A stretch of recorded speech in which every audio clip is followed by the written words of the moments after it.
सो कैसे हैं आप सब लोग।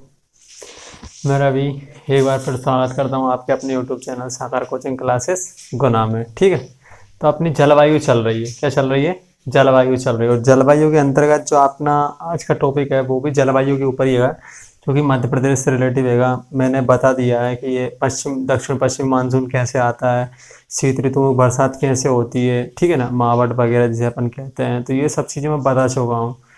बंगाली खाड़ी शाखा कहाँ से प्रवेश करती है, अरब सागर शाखा कहाँ से प्रवेश करती है मध्य प्रदेश में, तो ये सब चीज़ें बता चुका हूँ। कब से कब तक बरसात होती है, ठीक है ना, 1 जून से स्टार्ट होकर 15 सितंबर तक चलती है, ठीक है। और 15 अक्टूबर तक मध्य प्रदेश पूरे भारत से ही क्या हो जाता है, मानसून लौट जाता है। भारत में सबसे पहले मानसून लौटना कहाँ से प्रारंभ करता है, तो भारत में सबसे पहले मानसून राजस्थान से लौटना प्रारंभ करता है, और सबसे बाद में भी वही पहुँचता है। सबसे बाद में कहाँ पहुँचता है? राजस्थान में। और सबसे पहले लौटना भी प्रारंभ कहाँ से करता है, तो राजस्थान से ही करता है। 22 जनवरी तक लगभग, जून जुलाई तक, सॉरी 22 जुलाई तक लगभग पूरे भारत में क्या होता है, मानसून फैल जाता है। भारत में सबसे ज़्यादा बरसात कौन सी खाड़ी शाखा से होती है, तो बंगाल खाड़ी शाखा से ही होती है, ठीक है। इतना मैं बता चुका हूँ। आज कुल फैक्चुअल चीज़ें देखते हैं जो कि मध्य प्रदेश से रिलेटिव है, ठीक है। तो मध्य प्रदेश की जलवायु कैसी है, वो जो मैंने बताया था, उष्णकटिबंधीय मानसूनी जलवायु वाला प्रदेश है। कौन सा? मध्य प्रदेश। इसे हम महाद्वीपीय जलवायु भी कहते हैं। क्यों कहते हैं? क्योंकि ये भी क्या है, एक लैंडलॉक है। क्या है कि लैंडलॉक मतलब भूस्थलीय राज्य है, यानी कि इसकी सीमा कहीं भी समुद्री सीमाओं से नहीं छूती। इसी कारण इसे क्या कहते हैं अपन, जलवायु, महाद्वीप की जलवायु वाला भी कहते हैं। इसकी जलवायु कैसे माना जाता है, महाद्वीपीय भी माना जाता है, ठीक है। मध्य प्रदेश में मानसून का मध्य प्रदेश में मानसून का प्रवेश कब से हो जाता है, तो जून महीने से ये स्टार्ट हो जाता है। कब से हो जाता है? जून महीने से स्टार्ट हो जाता है। रीवा पन्ना पठार पर क्या होती है, लौटते मानसून, यानी कि जब मानसून लौटता है, यानी कि राजस्थान से लौटना प्रारंभ करता है, तो मध्य प्रदेश में कहाँ पर बरसात होती है लौटते मानसून से, तो रीवा पन्ना पठार में वर्षा होती है, ठीक है। सबसे अधिक वर्षा मध्य प्रदेश में कहाँ होती है, तो मैंने बताया था कि पंचमढ़ी पर होती है। पंचमढ़ी पे क्यों होती है? क्योंकि यहाँ पर एक तरफ से बंगाल खाड़ी शाखा आती है और एक तरफ से कौन सी शाखा आती है, अरब सागर शाखा। और दोनों शाखा क्या करती है, आपस में टकरा कर सॉरी आपस में टकरा कर क्या करती है, हवाएं ऊपर उठती हैं, जिसके चलते क्या होती है, बरसात ज़्यादा होती है, ठीक है। तो पंचमढ़ी में क्या होती है, सबसे ज़्यादा बरसात होती है। कितनी? तो 199 सेंटीमीटर से लगभग, या 212 भी मानते हैं इसे, 212 सेंटीमीटर, ठीक है, होती है। जबकि सबसे कम बरसात कहाँ होती है, तो गोहद कहाँ पे है, तो भिंड में। यहाँ पर क्या होती है, सबसे कम बरसात होती है। गोहद भिंड में क्या होती है, सबसे कम बरसात होती है। मध्य प्रदेश में ऋतु संबंधित आंकड़े जो एकत्रित करती है, वो कौन सी वेधशाला कहाँ पर है, ये इंदौर में स्थित है। कहाँ पे स्थित है, तो इंदौर में स्थित है, ठीक है। सबसे ज्यादा गर्म स्थान कौन सा है, तो गंजबासौदा, 48.7 सेंटीमीटर अभी तक वहाँ का क्या 7 सेंटीमीटर क्या मापा गया, तापमान मापा गया है, जो कि कहाँ पड़ता है, तो विदिशा जिले में पड़ता है। गंजबासौदा कहाँ पड़ता है, तो विदिशा जिले में पड़ता है। जबकि सबसे औसत तापमान, यानी कि सबसे ज़्यादा औसत तापमान वाला जो जिला है वो कौन सा है, ग्वालियर है। जबकि पूरे मध्य प्रदेश का औसत तापमान 21 डिग्री सेल्सियस मापा गया है। मध्य प्रदेश में पाई जाने वाली ऋतुओं के नाम है, ग्रीष्म ऋतु को यहाँ पर किस नाम से जाना जाता है, यूनाला। कौन से नाम से जाना जाता है, यूनाला। यूनाला क्या है, यहाँ का एक स्थानीय नाम है।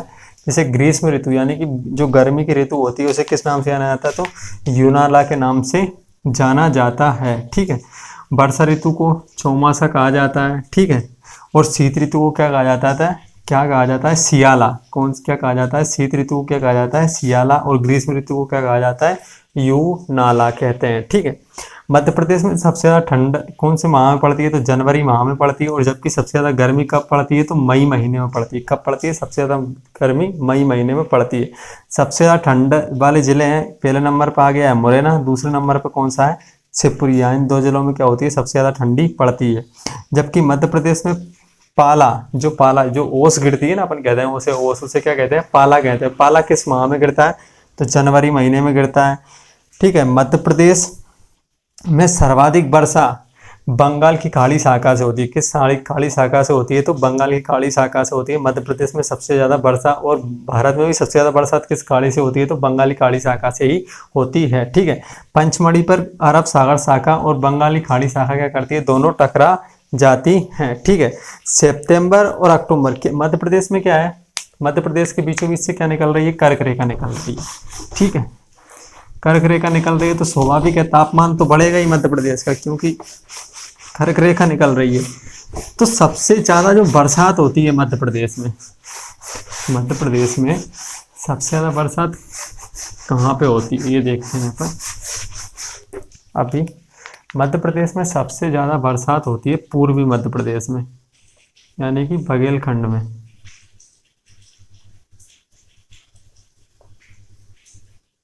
मध्य प्रदेश में सबसे ज्यादा बरसात कहाँ होती है, तो पूर्वी मध्य प्रदेश यानी कि बघेलखंड में होती है।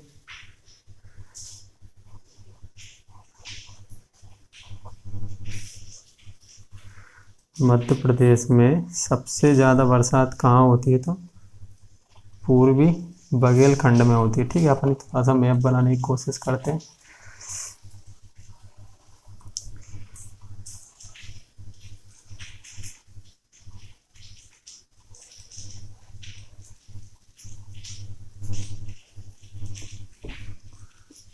मैप बना लें थोड़ा सा तो पता चल जाएगा।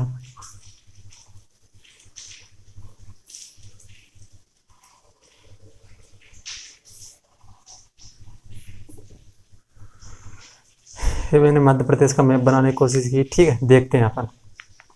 जो मध्य प्रदेश का बघेलखंड वाला इलाका है, कौन सा है बघेलखंड वाला, ये वाला बघेलखंड वाला जो इलाका है, ये पूरा का लेके यहाँ से लेके यहाँ तक जो पड़ता है बघेलखंड वाला इलाका, मध्य प्रदेश में सबसे ज़्यादा बरसात बघेलखंड वाले इलाके में होती है। किस में होती है, बघेलखंड में, बघेलखंड में। जबकि सबसे कम पश्चिमी मध्य प्रदेश में होती है। किस में होती है, पश्चिमी मध्य प्रदेश में। सॉरी, इस साइड नहीं, इस ये वाला ही क्षेत्र आ जाता है पश्चिमी मध्य प्रदेश। कौन सा, पश्चिमी मध्य प्रदेश। ठीक है, सबसे ज्यादा बरसात कहाँ होती है, तो बघेलखंड। बघेलखंड में कौन कौन से, जैसे कि बालाघाट हो गया, छिंदवाड़ा हो गया, ठीक है, होशंगाबाद हो गया, होशंगाबाद पंचमढ़ी स्थित है। तो इसलिए इन राज्यों में क्या होती है, मध्य प्रदेश के इन जिलों में क्या होती है, सबसे ज्यादा बरसात होती है। कहाँ पे होती है, इन क्षेत्रों में। और रीवा पन्ना पठार पर क्या होती है, तो लौटते मानसून से बरसात होती है। कहाँ पे होती है, रीवा पन्ना का पठार यहाँ से लेके यहाँ तक है ना, तो रीवा पन्ना पठार में क्या होती है, लौटते मानसून से। रीवा पन्ना पठार कौन से, लौटते मानसून से बरसात होती है यहाँ पर, लौटते मानसून से। ठीक है, लौटते मानसून से। सितंबर और अक्टूबर में कर्क रेखा के कारण क्या होती है, यहाँ पर गर्मी का प्रभाव होता है। सितंबर यानी कि सितंबर और अक्टूबर, अक्टूबर महीने में क्या होता है, मध्य प्रदेश में क्या होती है, कर्क रेखा गुजर रही है बीचों बीच से। ठीक है, तो मध्य प्रदेश में क्या होती है, कर्क रेखा गुजर रही है तो सूर्य की लंबवत किरणें भी पड़ती है। क्या होती है, सूर्य की लंबवत किरणें भी पड़ती है।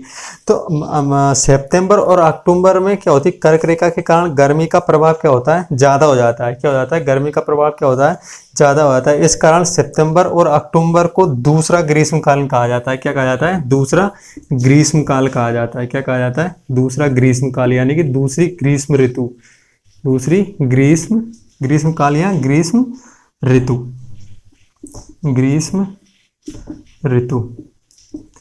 किन महीनों को कहा जाता है, तो सितंबर और अक्टूबर महीने को क्या कहा जाता है, मध्य प्रदेश में दूसरी ग्रीष्म ऋतु भी कहा जाता है। और मध्य प्रदेश में जो ठंड, जो शीत ऋतु में जो बरसात होती है, शीत ऋतु में जो बरसात होती है उससे वो किसके कारण होती है, तो पश्चिमी विक्षोभ के कारण होती है। किसके कारण होती है, पश्चिमी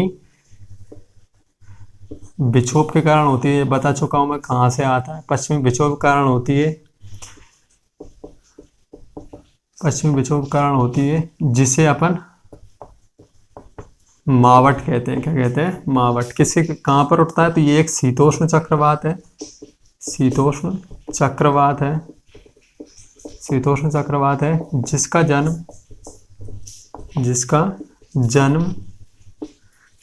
कहाँ होता है, तो भूमध्य सागर में, भूमध्य सागर में होता है, भूमध्य सागर में होता है। ठीक है, अच्छा एक क्वेश्चन है, आप लोग कमेंट करके आंसर दीजिए इसका।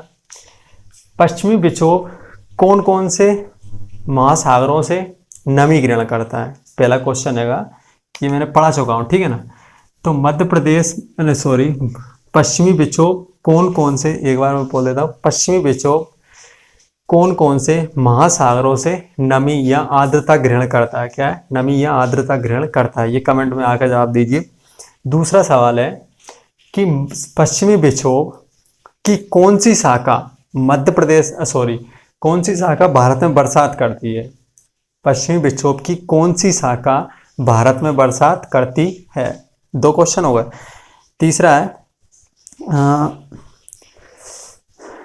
ऐसे कौन से राज्य हैं जहां पर क्या होती है पश्चिमी विक्षोभ के कारण यानी कि हिमवर्षा यानी कि बर्फबारी होती है। जब पश्चिमी विक्षोभ बरसता है तो कौन कौन से राज्यों में हिमवर्षा यानी कि बर्फबारी होती है पश्चिमी विक्षोभ के कारण। ठीक है, मैंने बताया था तो आप देख सकते हैं। ठीक है, तो ये क्या हो गया पश्चिमी विक्षोभ, जिसे अपन क्या कहते हैं? मावठ कहते हैं। सबसे कम वर्षा मध्य प्रदेश के मध्य भारत के पठार पर होती है। मध्य भारत का पठार कौन सा है? ये आपको पता ही है, मध्य भारत का पठार। मध्य भारत का पठार पर क्या होती है? मध्य प्रदेश में सबसे कम बरसात होती है। और सबसे ज़्यादा बरसात कहाँ होती है? तो बघेलखंड से, क्योंकि इस तरफ से यानी कि इस तरफ से कौन सी शाखा आती है? तो मध्य प्रदेश में इस तरफ से शाखा कौन सी प्रवेश करती है? तो अरब सागर शाखा प्रवेश करती है। किस तरफ से करती है? इस तरफ से, अरब सागर शाखा। जबकि बंगाल की खाड़ी शाखा क्या करती है? इस तरफ से प्रवेश करती है। किस तरफ से प्रवेश करती है? इस तरफ से। तो उससे सबसे पहले कौन पड़ता है? तो बघेलखंडी पड़ता है। और मैंने बोला ना कि बंगाली खाड़ी शाखा ही मध्य प्रदेश में सबसे ज्यादा बरसात करती है। तो बघेलखंड पर ही सबसे पहले टकराती है, तो क्या करेगी? यहीं पर ही सबसे ज्यादा बरसात करेगी सबसे पहले। यानी कि पूर्वी बघेलखंड यानी कि यहाँ से लेके यहाँ तक ही क्या करती है? दोनों की दोनों बरसात करती हैं। और ये दोनों कहाँ आके टकराती हैं? तो पंचमढ़ी पर आकर ये क्या करती हैं? दोनों टकरा जाती हैं एक दूसरे से। और पंचमढ़ी पर टकराने के बाद ऊपर उठती है, जिसके चलते पंचमढ़ी पर क्या होती है? मध्य प्रदेश में सबसे ज्यादा बरसात होती है। ठीक है, तो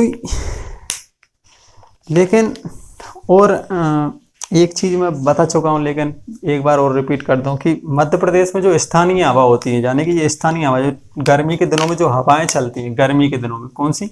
गर्मी के दिनों में जो हवाएं चलती हैं उसे अपन क्या कहते हैं? गर्मी के दिनों में जो हवाएं चलती है उसे अपन क्या कहते हैं? स्थानीय हवाएं। उन्हें अपन क्या कहते हैं? लू कहते हैं। तो गर्मी के दिनों में जो स्थानीय हवाएं बहती है भारत में उसे अपन क्या कहते हैं? लू कहते हैं। क्या कहते हैं? उनका नाम क्या रखा गया है? लू रखा गया है। ठीक है, एक बात ये और याद रखना कि जहां पर ज्यादा पठार होंगे, जहां पर ज्यादा पठार होते हैं, पठार या पत्थर, वो क्या होते हैं कि पठार क्या हो, यानी कि स्थलखंड समुद्र की तुलना में जल्दी तो गर्म हो जाता है। क्या होता है? समुद्र जो स्थलखंड है वो क्या होता है? ज़्यादा तो जल्दी ज़्यादा गर्म, मतलब गर्मी, इस तरीके से समझिए, स्थलखंड समुद्र की तुलना में बहुत ज़्यादा जल्दी गर्म हो जाता है और बहुत ज़्यादा गर्म हो जाता है। क्या हो जाता है? बहुत जल्दी गर्म भी हो जाता है और बहुत ज़्यादा गर्म हो जाता है। जबकि स्थलखंड की तुलना में जो समुद्र है बहुत जल्दी गर्म नहीं होता और ज़्यादा गर्म नहीं होता। मतलब ज़्यादा ना तो गर्म होता है और ना ही जल्दी गर्म होता है। और इसी तरीके से ना तो समुद्र है वो ना तो ज़्यादा ठंडा होता है, यानी कि ना तो ज़्यादा ठंडा होता है और देर से ठंडा होता है। क्या जल्दी भी ठंडा भी नहीं होता और देर से ठंडा होता है और ज़्यादा ठंडा भी नहीं होता। जबकि स्थलखंड क्या होता है कि रात में जब ठंड पड़ती है तो उसका तापमान क्या है? ज़्यादा गिर जाता है, यानी कि वो जल्दी तो गर्म भी हो जाता है और जल्दी क्या हो जाता है? ठंडा भी हो जाता है। लेकिन जैसे गर्मी आती है तो क्या हो जाता है? यहाँ पर मध्य प्रदेश में क्या हो जाता है? निम्न वायु दाब का क्षेत्र उत्पन्न हो जाता है, जिसके चलते यहाँ पर बरसात होने लगती है। क्योंकि मध्य प्रदेश पूरा का पूरा क्या है? पठारी मध्य भारत है। क्या है? पठारी भारत, यानी कि पठार यानी चट्टान नुमा। तो चट्टान क्या होती है? जल्दी से गर्म होगी और जल्दी से ठंडी हो जाएगी। मई के महीने में आप देखिए आपके छत पर एक बाल्टी पानी रखिए, मई के महीने, ठीक है, मई जून के महीने में, और आपकी जो छत है उसके फर्श को स्पर्श करिए, यानी कि फर्श को छुइए, तो आपके हाथ जलने की संभावना रहेगी। लेकिन उसी तरीके से अगर पानी जो बाल्टी में आप रख के आए थे तो उस पानी में हाथ जब डालेंगे तो पानी इतना ज़्यादा गर्म नहीं होता, पानी इतना ज़्यादा गर्म भी नहीं होता और जल्दी गर्म भी नहीं होता, यानी कि वो देर से ही तो गर्म होता है और ज़्यादा गर्म भी नहीं होता। इसीलिए पानी क्या होता है? जल्दी गर्म भी नहीं होता और ज़्यादा गर्म भी नहीं होता। किसकी तुलना में? स्थलखंड की तुलना में या चट्टान की तुलना में। ठीक है, तो ये क्या था। जबकि मैदानी भागों में क्या होता है? मैदानी भागों में जहाँ चट्टानें नहीं पाई जाती हैं वहाँ पर क्या होती है? ज़्यादा गर्मी नहीं पड़ती। लेकिन जहाँ पर चट्टानें पाई जाती हैं वहाँ पर क्या होती है? ज़्यादा गर्मी पड़ती है। जैसे कि मध्य भारत का पठार क्या है? चट्टानी है। तो मध्य भारत के पठार में क्या होती है? सबसे ज़्यादा गर्मी पड़ती है और सबसे ज़्यादा ठंडी भी यहीं पड़ेगी, क्योंकि वो ज़्यादा गर्मी होती है, ज़्यादा जल्दी गर्म हो जाती है और ज़्यादा ही जल्दी ठंडी भी हो जाती है। ठीक है, तो ये था आज का लेक्चर। कमेंट करके बताइए कि आपको कैसा लगा। अगर इससे संबंधित कोई भी क्वेश्चन हो आपके तो आराम से पूछिए, और जो मैंने क्वेश्चन पूछे हैं उनके भी जवाब दीजिए। क्या ना कि इससे आपको अच्छा लगेगा, आपको समझ में आएगा कि हाँ फैक्चुअल चीज़ें भी आ रही हैं।